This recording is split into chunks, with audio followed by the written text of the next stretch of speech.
This is a Geek Leader podcast, and I'm your host, John Rauda.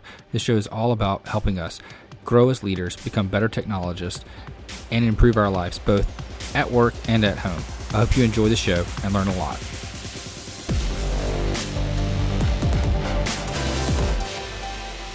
Welcome to a Geek Leader podcast. I'm your host, John Rauda. And if you could, please do me a favor and take a moment and leave a rating and review in whatever podcast player you're listening to this on, whether it's Apple Podcasts, Spotify, iHeartRadio, doesn't matter. I would greatly appreciate it. And that feedback really helps get other listeners to the show. Also, if you're not subscribed, go ahead and subscribe so you don't miss an episode. And if you feel so inclined, you can go to geekleader.com/tip and donate to the show. Thanks so much.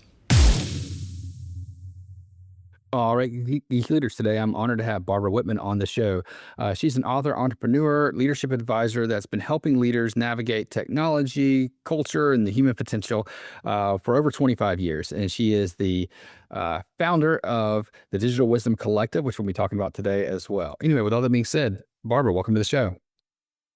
Thanks for having me. Excited to be here. Awesome. If you don't mind, just tell the audience a little bit about your background and how you got into technology and leadership and where that's taken you over the years. Yeah, I'm a little bit of a technology misfit, I want to say. I came into it by accident, and maybe some of the people listening feel a little bit like it.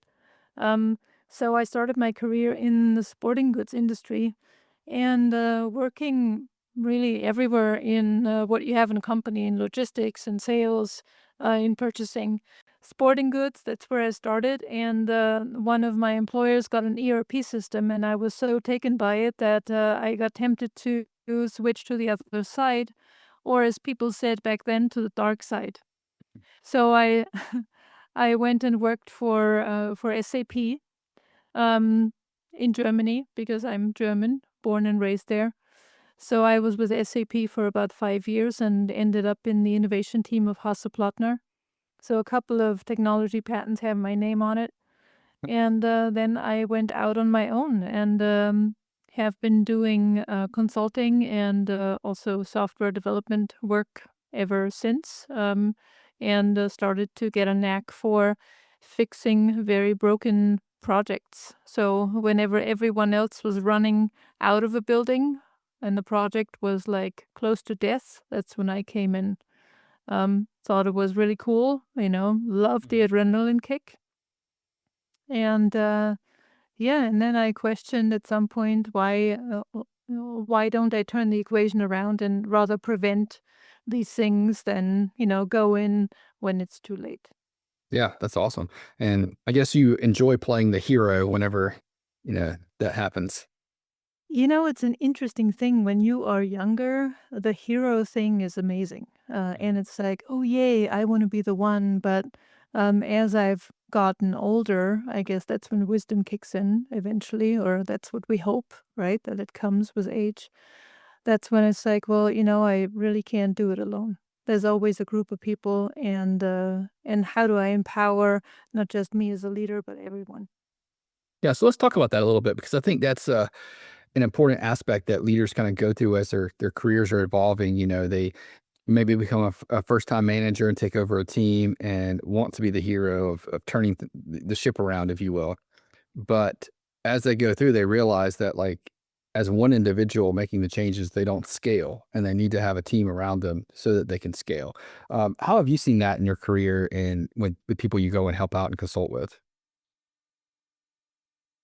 Yeah, that's an interesting one. So let's start with me and my career. And of course, everyone, whenever you start jumping into a job, everyone wants to be seen. Um, and that is largely because we don't think highly of ourselves. We think of ourselves of not having a ton of experience and oh my God, and ooh, I have an idea, see me, right? That's a very natural thing. Mm. And that's okay, but then after a while, it's like, all right, how can we have a bigger impact? So for me, it was largely when I started my own company that I had to face my own downfalls, basically, and say, all right, so how do I share? How can we divide and conquer? Because I can only do so much. So for me, it needed that, step into owning my own business. But I was also bumping up against ceilings in the company I was working in before I started my own business. Um, so, regardless, I think at some point you have to go through a reckoning and look at yourself. Yeah. Yeah. So how is it that that leaders can do that, can take that look at themselves? Because that's really hard to do. It's really hard to see, the outside perspective of where you're at and maybe where your weaknesses are and where your strengths are. And it almost sounded like too, like that see me thing. That's definitely something that I've experienced, and I think a lot of leaders have too. But it's a maturity thing, right? As you mature in your career and you gather that wisdom that you've been talking about, you'll start to get past that point. But I think everybody has to go through there. That's what we are told by society, but I don't really believe that. So I think wisdom is not tied to any age barrier. It Right. is simply the willingness to explore who you are and to look at yourself. And I have done that through a whole, plethora of things because I was aimlessly looking at how can I acquire this? How can I learn this? So I went to train to be a coach, and then I did another coach training because I'm like, hey, I'm still not finding the angle, and I did all sorts of things. But at the end, I had to kind of piece the things together that work for me, and it took a long time. It took over 10 years to kind of figure out how do I what do I need to look at within me to really advance. So it really is a trial and error thing for most people because there's no like real guided outline of, hey, this is a step by step plan, and that's basically what I have created through the Digital Wisdom Collective because I poured what I have experienced and what I have acquired in many years into something that is just a short program. And of course, it's an ongoing work. It's not like, hey, it's a one-time improvement and then we're upgraded. It takes the willingness of constantly doing upgrades on yourself. Um, and I think we're just trained as people and as a society to take the easy way out always, right? It's like, hey, can I just buy something and then I'm cool? Yeah, I think you're absolutely right. I think it's I don't know if it's our biological, we want that dopamine hit of checking it off up the list of, oh, I've done it, I'm done, I'm now ready, I'm Yeah. finished. Yeah. But I try to always tell people that you need to think about your career and your leadership journey and your self improvement as software. And when you look at software, like any software application, it's never done. There's always going to be a next release and an update, and developers are always working. And if they ever stop pushing out updates and stop building it, then you know that that's dead and you don't want to be dead, right? Exactly, exactly. No, and I love the analogy with the software, and I totally agree. But there's one really fundamental step that we also miss, Mhm. is every software update you go through test cycles. Yes. You would never just deploy something and say, hey, now you can process payments and all that good stuff. But as people, we are missing the test cycles. We are missing essentially a safe space where we can try ourselves out in who we are now, who we want to become. So essentially, we're upgrading and then we're left to our own devices, and that's not cool. That's not working. Yeah, it feels like sometimes as leaders, we are, as putting it in your way, we are testing in production, which isn't Yeah, yeah. necessarily the as all software engineers know, that's not a good thing. But that's when it gets messy, right? And that's Yeah. totally preventable. And we all know that. But we just need to apply what we know from software development cycles and upgrade cycles into our own lives. And that also means that we need to be a bit more gentle and nice to ourselves. And we do need that test environment. We do need a place where we can play with others and where we can train that new muscle that we've just experienced and try things out. So how do we go about doing that? How do we make improvements or enhancements to ourselves and test them to make sure that they are what we're expecting? Yeah. And that's that's a fair question. And that's when we get into why I founded the Digital Wisdom Collective, where that exactly is offered. But if you want to do that in your environment, in your life, you can also do that with a peer group within your company, people that you trust, that you can have an honest conversation with, and meet on a monthly basis and say, "Hey, I've discovered this about myself. How about you guys, and I've had this situation that didn't sit right with me. Can we reflect on that?" So if you have a peer group like that, that's amazing. So that is a good way to start. You can make it more effective if you have somebody who's actually facilitating that from the outside. That's when it becomes interesting because you have someone who's probing a bit deeper and saying, "Okay, so let's look at this a little bit more in detail." So tell me a little bit about that, about the Digital Wisdom Collective, and we've mentioned it a couple of times, but kind of what is it exactly, and what is it that it does? Yeah. So the Digital Wisdom Collective, I call my legacy project, because I'm like, so hey, now that I've rescued so many projects and so on, how do I carry it forward? How do I pass it along to other leaders what I have acquired over the years? And this is really how the idea came about. And what I've seen over and over again, uh, going into broken projects, was that it's not. Um, a leadership problem per se, it's an empowerment problem. So people didn't have the skills to really step it up themselves, to speak up and really voice what's wrong.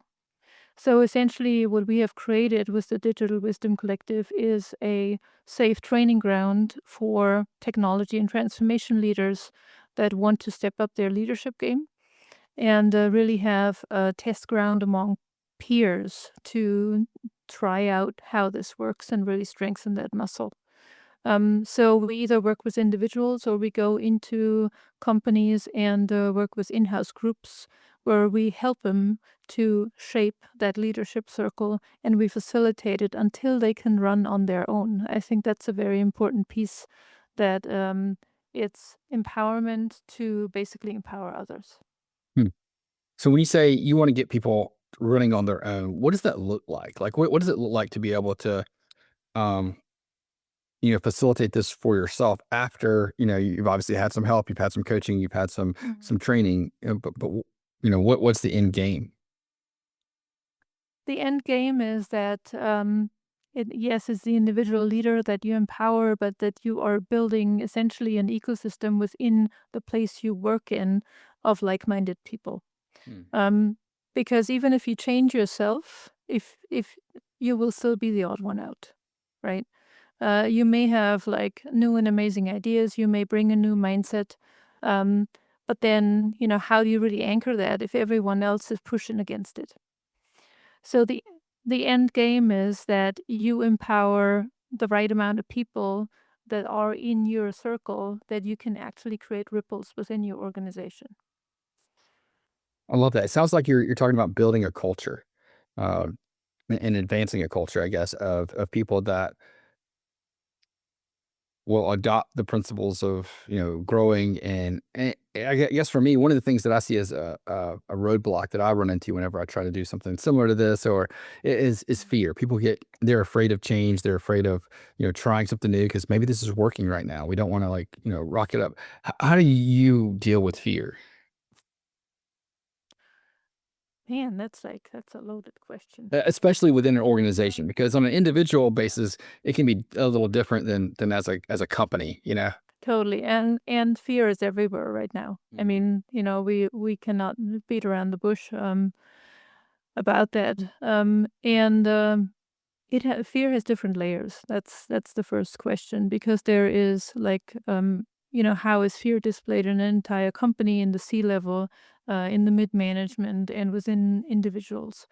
So controlling fear within me, that's the easiest piece, right? Because Mm. I can control how I respond versus reacting and how I think about things. If you are talking about a team level, it's a different story.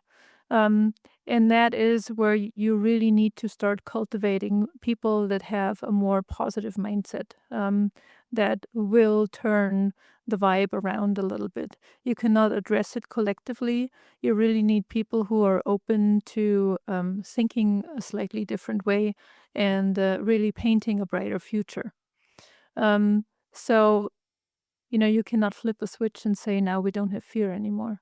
And fear is always rooted in limiting beliefs of, oh my God, the world is, the sky is falling, the sky is falling. But then if you take a step back or two, it's only the leaves from the trees. Wow. Yeah.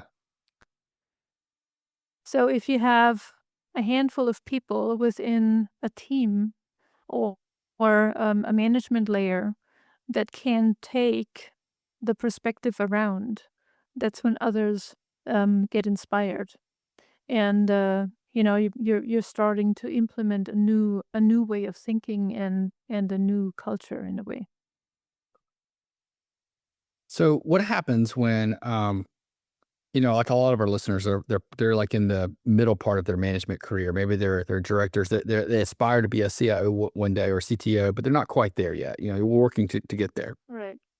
Yeah. And we want, and maybe we're at a company that kind of stifles this innovation and this change of truly developing leaders because the company's been around for a long time. They work a certain way, and a lot of times what we run into is that maybe our boss or one of our executive peers doesn't want, doesn't like the idea of changing. They just want to ride it out until they retire. How do we go about like making a change at our level and then letting that grow and expand? Because that seems to be a reoccurring theme that I've had with discussions with other peers and people that they have a struggle with like moving it outside of their, circle of control, if you will. Yeah. Yeah. And that's totally fair. So I would say it's always about the coalition of the willing, and sometimes your boss may not be part of this. Um, and I would advise in that case to not really ask for permission and rather ask for forgiveness. Because yeah, if you go to your boss and say, "Hey, I really want to train these 3 people here in the organization, and I really see potential in them," that's not going to fly really high, because then you get the runaround, and he says, "Oh, we don't really have budget," and you really got to consult with HR, and then the HR person says, "Oh, I really want to know more about this," so it's like, and that's when things stall. Mhm.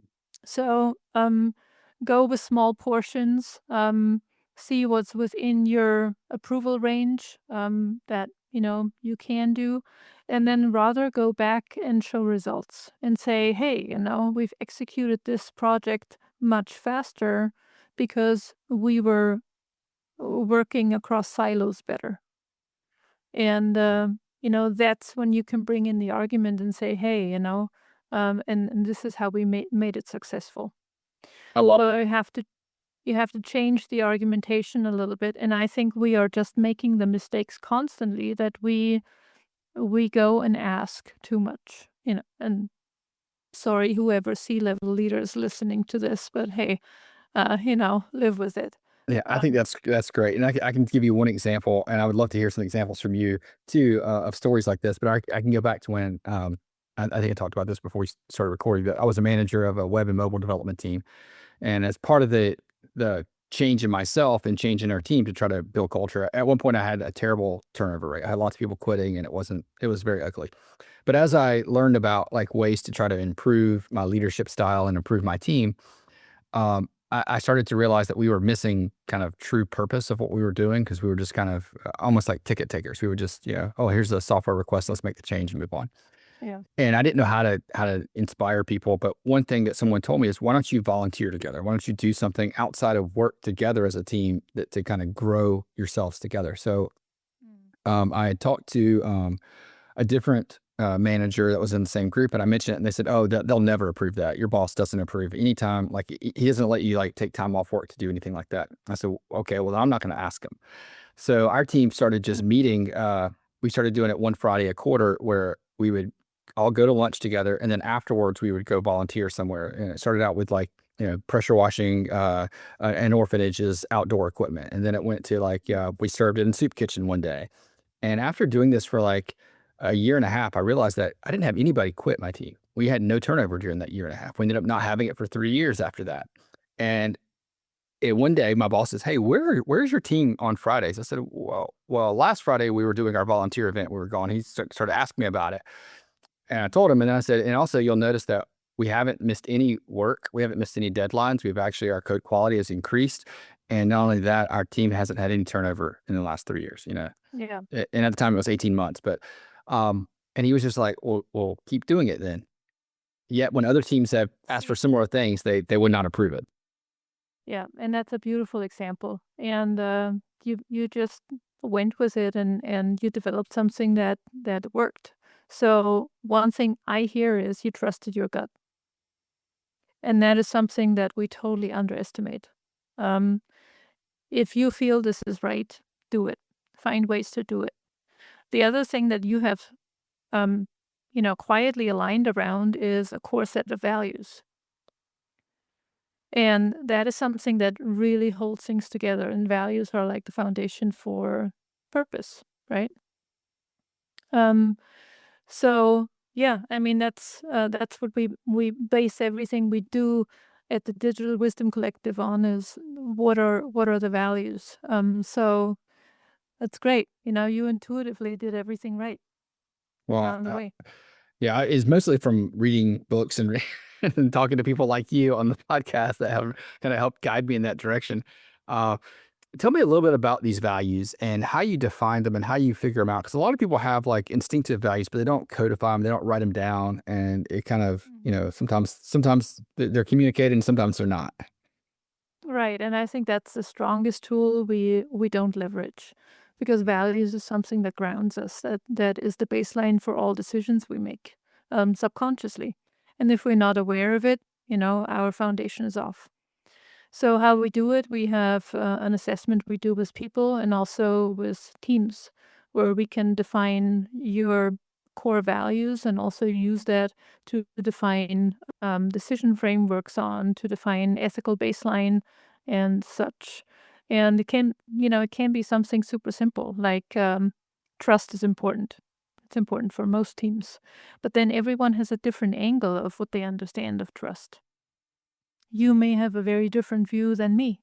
So once you have them as a single word, you have to kind of dig a little deeper and define them and say, so what do you understand with it? And we also do that with leadership groups we work with. Um, and just to give you an example of one value that came up strongly for one group was fun. Ah. And everyone was like, how in the world can we define fun as a value? And and once you were digging 2 layers deeper, they were like, "Yes, if we don't enjoy what we do, we cannot trust each other," and so on. So it's like it's really interesting how much, hidden treasures are there that also defines how we are working together and how we're acting together. So once you have that defined for yourself or for your team, it gets so much easier to find the right priorities, to turn things down, and to play nice together. Yeah, I think playing nice together is extremely important, but fun. I haven't thought about fun as a value, but studies show that when you enjoy what you do as a job, you're more productive, you're happier as an individual. People around you are happier, and they're more productive, and it kind of spreads almost like a virus. Yeah, totally, totally. But you also have to start talking about the assumptions of everyone. Assumptions are the silent killer in the room. Mm. So if you have an environment where people feel safe to really throw their assumptions on the table, that's when things get juicy. And same as the example with fun as a value. Everyone had different assumptions about, ooh, that's one that's flake and totally work. It's like they are never going to get anything done. That kind of thing. Yeah, yeah. So let's talk a little bit about assumptions. So one of the things that I struggle with is when you move into a new role or you get promoted up and you become something, you're told what some assumptions are. Like you're told from the Mhm. previous administration or from other people, like this is how your boss acts. This is how something happens, and we sometimes accept that, and those become our assumptions, and then we operate in a almost like in, I think of like bowling. We operate with like bumpers on our lanes, and we don't see what's outside of those restrictions. And sometimes we have to take them down to see what's really there and challenge those assumptions. And, sometimes you'll get your hand slapped and you'll figure it out. And other times you'll realize that there's a whole nother lane that you can play in that you didn't know about that was being blocked off before. And how do we safely challenge assumptions and get to a point where we can share them when you haven't, maybe you're new in that environment and you haven't been able to build that trust yet? When you're totally new in a role, that's the easiest way because you can go in with a beginner's mind and you can say that. You can have one-on-one conversations and you're like, hey, I'm brand new to this. I want to understand where you're coming from, and I'm here to listen. So, what is your experience with the way things were done so far? What are your expectations to me? And you can go in just with a ton of curiosity. Mm. The biggest obstacle there is your own fear. If you hear from somebody else, ooh, that's a difficult one. Yeah, never had great experience. The worst thing is to believe that. So just, curiosity, be a good listener. That's the best way around it. Yeah, I think that's great. I can think back where I took a role one time where I was leading a team, and I was told by the person that was retiring. I was hired before they left, and we kind of had an overlap for a few weeks. Oh, you can never go in and during your budget meeting and ask for this thing because the boss hates it when you ask for this, and so on and so forth. And for the first year or so, I believed it, and I did not. I treaded on Mm. lightly. I did exactly what he did. And then one day I changed it up and I sent a request. I said, "Hey, I'm going to do my budgets this way. I'm going to, is this okay if I present it this way?" And he's like, "Yeah, I always hated that old format." And it was like, "Oh, I Oh, was told you weren't receptive to change. And now I found out that you actually hated the old one. Things are much better now." And then that opened my eyes to challenging assumptions. Before that, I was like you said, very fearful. But I had that one you know, instance where something happened and I realized that everything that I assumed and had kind of have been taught that were also passed down assumptions might not be right. And now I can challenge them all. And it's almost like a breakthrough that, you know. yeah. Yeah. Right. So when it comes to, leaders that are growing and, trying to improve their own leadership skills and that of their team, what are some of the biggest roadblocks other than fear that they run into?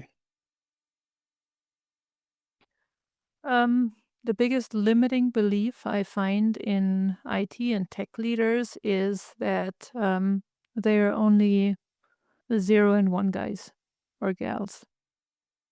Why would I have to know anything about it? I just make things work. So there's certain boxes that we are put in, or that we are putting ourselves in, that leave us in a place of, oh yeah, we're good. We don't need to know more. Mhm. Let's just go to that next tech conference. And I can tell you that a tech leader with some amount of emotional intelligence is going to rule the world in the future because that's who we need. So just being willing to go outside of your comfort zone just a little bit, stretch some, and maybe claim your seat at the table first and foremost for you. That's going to really make a difference. Mhm. Yeah, I think you're right. I think we have that limiting belief that we're just an engineer, and don't think that we can run a business or don't think that we know the business side or the sales side and don't realize that over the last, 20 years, technology and business have kind of been on an intersecting path. And Yes. one of the things that I tell people regularly is that, every business is a tech business. Uh, It's in our DNA. yeah. Technology is in the DNA of every company, but it has not really sunk into the heads of tech leaders. And that's where it really gets dangerous because the tech leader per se has always been pushed in a corner. They were in the engine room, in the dungeons, just, greasing things. Um, and we need to get to a place where we step up our game and get out of the reactive into the proactive. Because what I see happening right now, and that really scares me, especially with AI, The board pushes some AI idea and says, "Hey, we got to do this." They toss it over the fence to the tech guy. The tech guy is like, oh my god, I got to check my architecture and I got to do all these things and I don't know if I can really do this." And then they're like, "Oh, it's the IT dude again. He's like killing the party before it even started."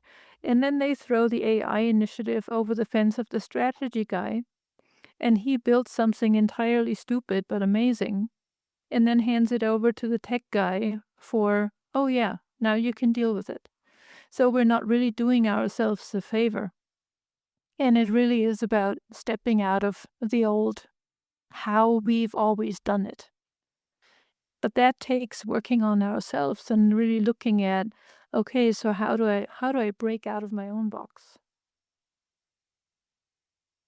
So when you say that, this whole, and I guess it's happening faster now with AI, the initiatives of like, and I've seen it too, where, one of your salesmen will see this really cool thing that they can do with AI and not realize like how to truly implement it, properly. So, a- and maybe they ask IT and the cybersecurity person said, "Oh no, we can't use that because of privacy. We're not sure where the data is going, so we shut it down." Yeah. And then they go out and build it on their own to Yeah. have their own shadow IT kind of environment, and then Totally. we're stuck because it generated a little bit of revenue or something with that. Now we're stuck trying to figure out how to make it work.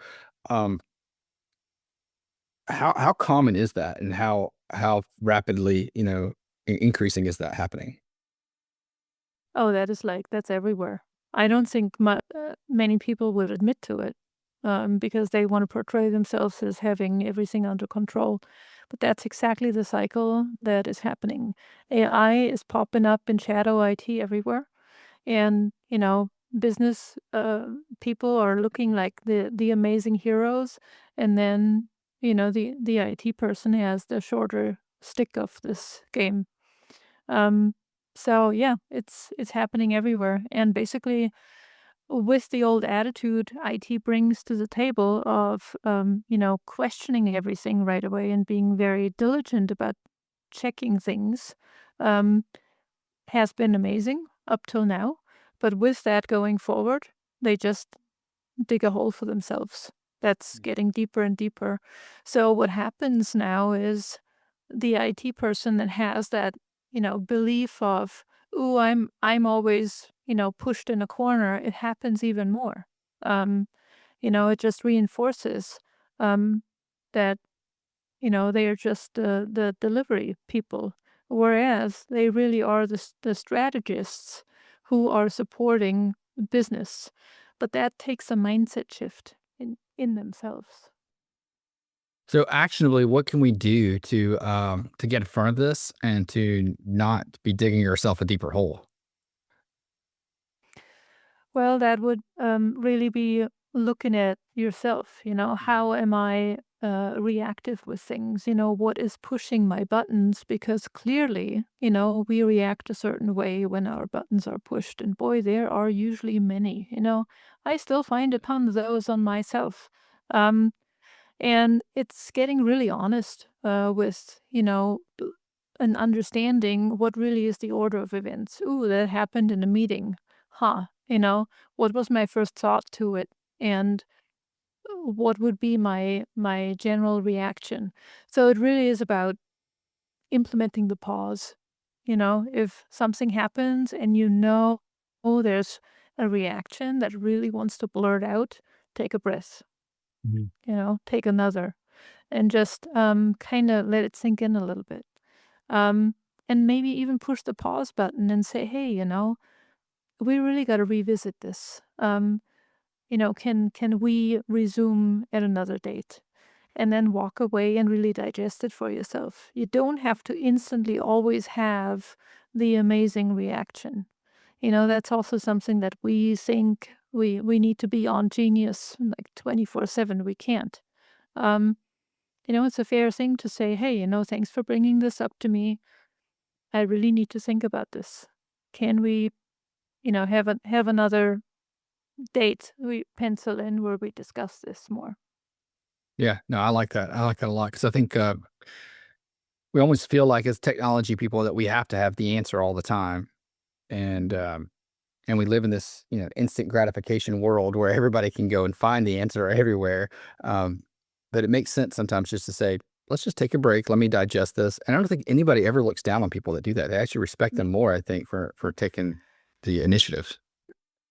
And you can say, "Hey, I wanna discuss this with my team. I wanna come back with a very good answer for you." And that even upgrades you as a leader. Yeah, absolutely. I think that's fantastic advice. Um, Barbara, how can people learn more about the Digital Wisdom Collective and learn more about becoming a better leader so they can get ahead of this? Yeah, so, you can find us, on the internet on digitalwisdom.co, and, you find a little something about what we do there. The easiest way, if you wanna dig deeper, is there's book a time with me button on the website, and you can just, slot in a little bit of time, to learn more. We also have a Substack as a Digital Wisdom Collective, where we write about the intersection of wisdom and technology. So that's a good source for some input. And yeah, Awesome. every now and again, we do have a free webinar. So just keep an eye out, and that will be posted on LinkedIn. Awesome. I'll add a link to that and to your LinkedIn on our show notes at geekleader.com so people can go there and click through. Barbara, thanks so much for coming on the show. I really appreciate it. I feel like I've learned a lot. Thank you. Hope you enjoyed the show. Please go to geekleader.com to learn more about what this guest is up to, click on their links, and connect with them online. I would also greatly appreciate it if you could leave me a rating and review in Apple Podcasts or wherever you listen to the show. And make sure you've subscribed if you haven't already. And if you feel so inclined, you can leave me a tip by going to geekleader.com/tip.